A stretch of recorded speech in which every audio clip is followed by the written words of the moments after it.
Olá, turminha! Hoje em História nós iremos continuar a aula da semana passada com os africanos no Brasil. Acompanhem comigo nas páginas 118 a 123.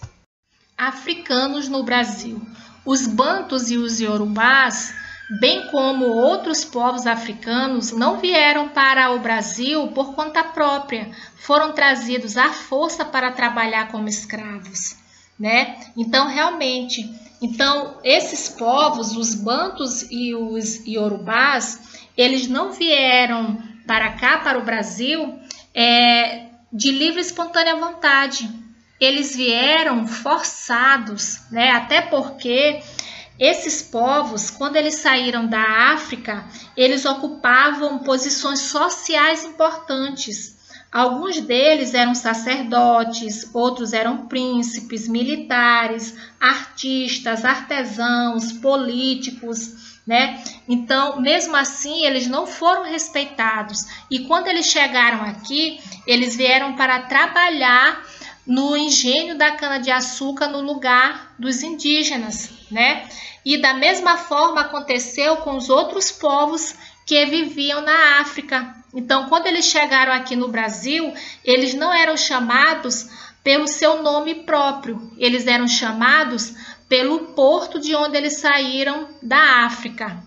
E aqui no Brasil, os portos onde eles desembarcaram foi no Porto de Belém, São Luís, Recife, Salvador e Rio de Janeiro.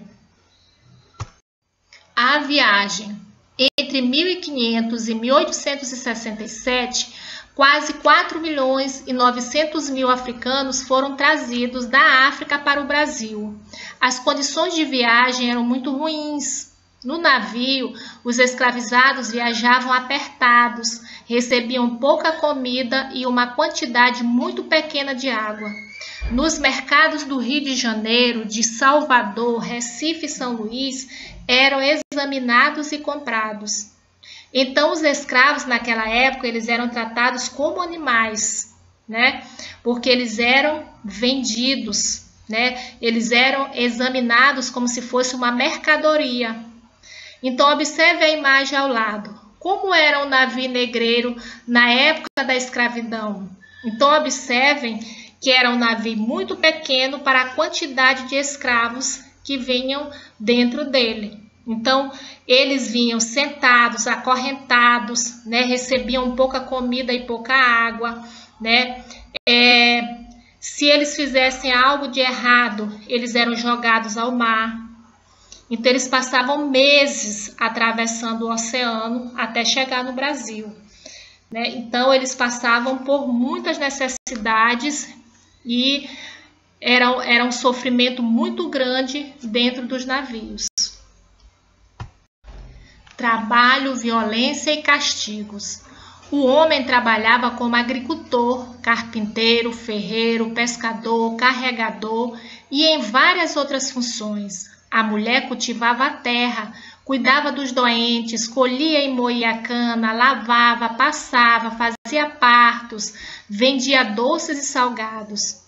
Os escravos eram vigiados de perto e castigados por qualquer pequena falta, como conversar ou se distrair no trabalho.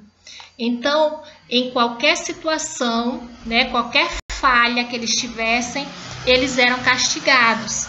Então, os senhores de engenho, eles usavam até alguns instrumentos para castigá-los, né, para violentá-los. Então, os castigos eram muitos entre eles, como ser amarrado e chicoteado no pelourinho, receber pancadas nas palmas das mãos, ser obrigado a usar máscara de Flandres, que permitia a pessoa respirar, mas impedia de se alimentar e fazer outras coisas, né? Então, como vocês podem observar na imagem ao lado, né? O escravo no pelourinho apanhando, né? Por qualquer pequena falha, eles eram castigados diariamente.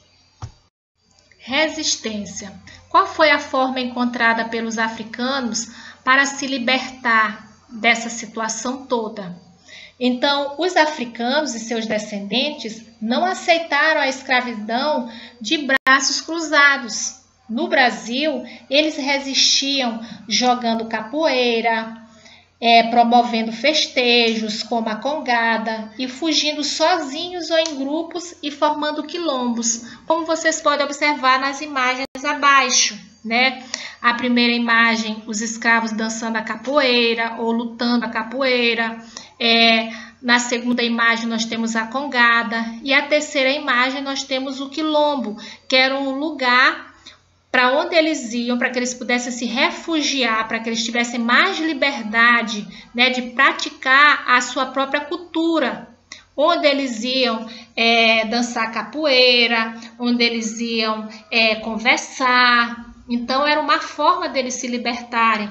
Então, o principal quilombo que já existiu foi o quilombo dos Palmares, porque na época tinha muita palmeira, né? Então, essa foi a forma que os africanos encontraram para se libertar, né, de toda essa situação da escravidão. Quilombos do presente. Quem são os quilombos do presente? São os remanescentes de quilombos. E quem são os remanescentes de quilombos? São mais de 80 mil pessoas vivendo de um jeito parecido com o dos seus parentes de muito tempo atrás. Em algumas dessas comunidades, a língua falada conserva palavras africanas. Como vocês podem observar na imagem ao lado, eles praticando a mesma cultura que esses povos que viviam há muito tempo atrás nesse lugar.